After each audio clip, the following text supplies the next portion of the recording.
Small countries sandwiched between two major powers don't normally have a good time, such as when Poland was carved up between Austria, Russia and Prussia, or when Rome and Persia would take turns in controlling Armenia. Yet, despite sitting between China and India for centuries, Nepal and Bhutan were never annexed into either. Which raises the obvious question: why not? Why weren't Bhutan or Nepal ever annexed? Well, to begin, between these two independent states used to live a third, called Sikkim. Over the centuries, the three had been to war with their neighbours and they rose and fell in power. As of the 18th century, to their south sat the Mughal Empire, which was an expansionist state, but one which at that point had a lot of internal problems but also much larger enemies to confront. One which would take advantage if the Mughals ever marched north to conquer the Himalayan states. The Mughals soon collapsed and were replaced by a divided India, much of which would soon fall under the Maratha Empire, but it wouldn't be long until another imperial power would dominate the area. The British didn't have the manpower to hold the entire subcontinent, and so it operated a policy of rule through the natives. This was where local rulers already in place would keep their positions, so long as they swore to be loyal to Britain or before that the East India Company. As the British were expanding their influence in the region, so was Nepal, and this soon brought the two into conflict. The British primarily wanted to trade with China via the Himalayan states.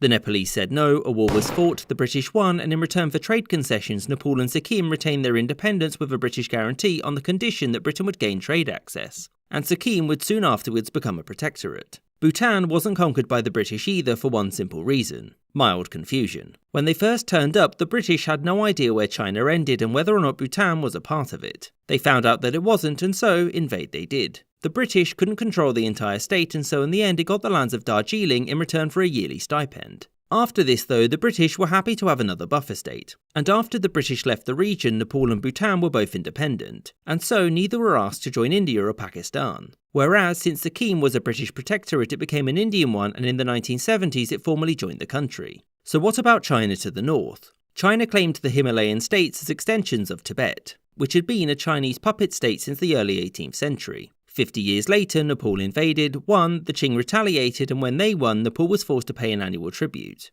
They never conquered the territory because 1. Conquering a mountain state is very difficult, and 2. It was on the other side of a very reluctant client state, which meant maintaining control there would be very difficult. And soon Nepal would be brought into the British sphere of influence, and thus the Qing and later the Chinese Republic saw no benefit in invading.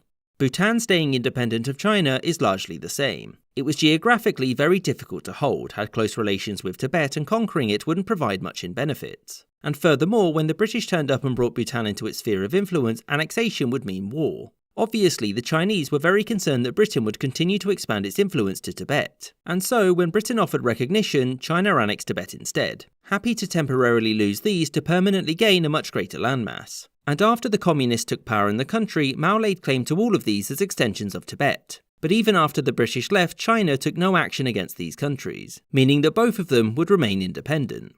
I hope you enjoyed this episode, and a special thanks to my patrons: James Bisonet, Kelly Moneymaker, Sky Chappelle, Corsho Wolf, Jerry Lambdin, Jordan Longley, Adam Stalter, Marcus Arsner, YN Hockey, Spencer Lightfoot, Rod D. Martin, Words About Books Podcast, Captain Sidog, Gustav Swan, Marvin Cassow, Kamoon Yoon, Winston Kaywood, Boogly Woogly, Daniel Tabian, Miss Izet, Matthew Shipley, Aaron the White, Corey Turner, The McWhopper, Alex Schwinn, Anthony Beckett, Copper Tone, Maggie Patskowski, Shuenin, Spinning Three Plates, and Charles the First.